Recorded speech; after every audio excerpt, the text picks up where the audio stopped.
परमेश्वर के धन्य नाम की महिमा हो। प्रभात मनन के सत्र 2615 में आप सभी का बड़े प्रेम के साथ स्वागत करता हूँ। आइए आज के मनन के लिए हम बढ़ते हैं यूहन्ना की पहली पत्री अध्याय 5 पद 17। सब प्रकार का अधर्म तो पाप है, परंतु ऐसा पाप भी है जिसका फल मृत्यु नहीं। एक बार भारत के बाहर की कलीसिया में संडे स्कूल के विद्यार्थियों से बात करने का अवसर मुझे मिला।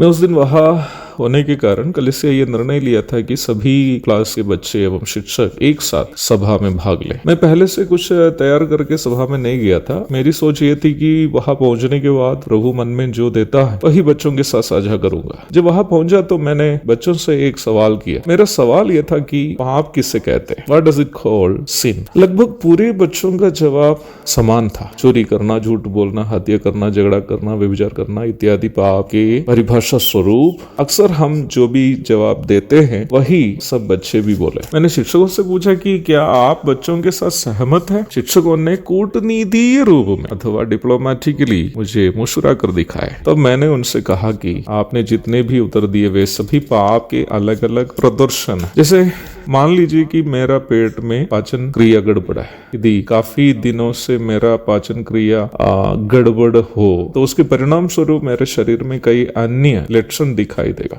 मेरा शरीर दुबला पतला होने लगेगा, मेरा खून की मात्रा कम हो जाएगा, मेरा बाल झड़ने लगते हैं, मेरी आंखों की रोशनी कम हो जाती है, चक्कर आ सकता है, नींद आ सकती है। लेकिन मेरा मूल समस्या क्या है? मेरा मूल समस्या क्या दुबला पतला हो जाना है, चक्कर आना है, खून की कमी है या बाल झड़ना है? नहीं, वे सभी मूल समस्या से उत्पन्न केवल लक्षण है। वो लक्षण ये दिखाते हैं कि मेरे अंदर कोई समस्या है। मेरी मूल समस्या यह है कि मेरा पाचन क्रिया गड़बड़ है ना। उसी प्रकार मनुष्य का मूल समस्या ये नहीं है कि वो पाप करता है, बल्कि मूल समस्या ये है कि वो अधर्म में है। राजा दाऊद पाप में फंसने के बाद परमेश्वर से इस प्रकार अपनी अवस्था के बारे में कहता है, देख मैं अधर्म के साथ उत्पन्न हुआ और पाप के साथ अपनी माता के गर्भ में पड़ा। भजन 51 की 5। अधर्म अथवा अधार्मिकता शब्द धर्म या धार्मिकता शब्द का विलोम शब्द है। Unrighteousness is the opposite word of the word righteousness. धर्म या धार्मिकता शब्द परमेश्वर का वचन बाइबल में परमेश्वर के नैतिक स्वभावों की परिपूर्णता को दर्शाता है। तब अधर्म अथवा अधार्मिकता शब्द उस अवस्था को सूचित करता है जो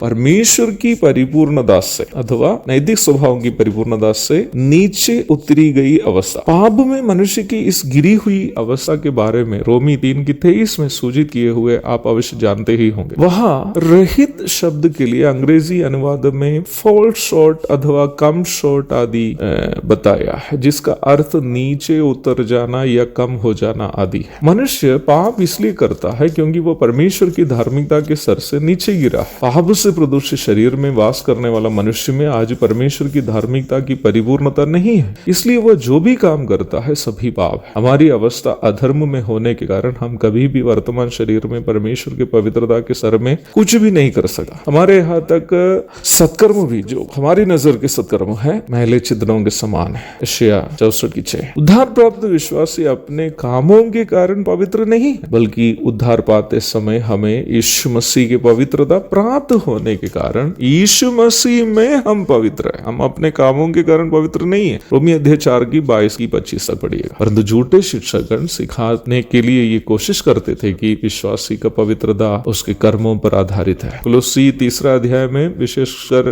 उसके अंतिम पदों में झूठे शिक्षकों की इस शिक्षा की प्रेरित पौलुस आलोचना करते हुए आप देख सकते हैं। मसीह विश्वासी अपने कर्मों के कारण पवित्र नहीं है, बल्कि वह पवित्र होने के कारण पवित्रता के काम करने के लिए दायित्व रखने वाला है। इफिसियों 2:5-10 तक पढ़िएगा। हमें परमेश्वर पिता ने यीशु मसीह में पवित्र कर दिया है जब हमने उद्धार पाया तब। इसलिए आज हमें हमें ये दायित्व है कि हम पवित्र कार्य को करें। इसलिए प्रेरित यूहन्ना प्रारंभ में पढ़ी गई बाइबल पद में यह सूचित कर रहा है कि हमारे सभी काम जो यीशु मसीह के नैतिक स्तर के नीचे के पाप है, चाहे हमारे नजरों में वो काम कितने भी श्रेष्ठ भी क्यों ना, हमारा पवित्रता का आधार हमारे काम नहीं है, बल्कि हमारे पवित्रता का आधार स्वयं प्रभु यीशु मसीह है। पहला कुरिन्थी 1:30। एक और शुभ दिन की धन्य कामनाओं के साथ आज मनन में समाप्त करता हूँ। प्रभु आप सब आशीष दे। आमीन।